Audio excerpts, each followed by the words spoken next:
Hello everyone, welcome आ new vlog. तो गांव से आने के बाद इतने ज़्यादा कपड़े हो गए थे कि मैं आ गई थी सुबह से कपड़े धोने के लिए। और जैसे हम दिल्ली को आए ना, वहाँ पे इतनी बारिश हो गई कि कपड़े धोने का टाइम भी नहीं था।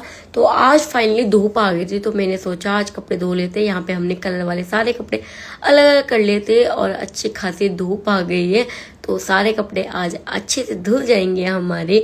हम ले गए थे बहुत ज़्यादा कपड़े और बहुत ज़्यादा कपड़े धोने के लिए भी हो गए हैं आज।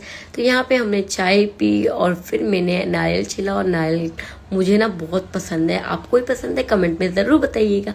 फिर दीदी और मैं चले गए और मैंने करवाया अपना शॉर्ट हेयर। तो मैंने सोचा लुक भी चेंज हो जाएगा, और लंबे बाल काफ़ी हो गए थे मेरे, और गर्मी में लंबे बाल ना मैनेज करना बड़ा दुखी वाला काम हो जाता है। तो मैंने शॉर्ट करवा लिए, ज़्यादा शॉर्ट नहीं कराए, ठीक ठाक। फिर हम चले गए गोलगप्पे खाने के लिए।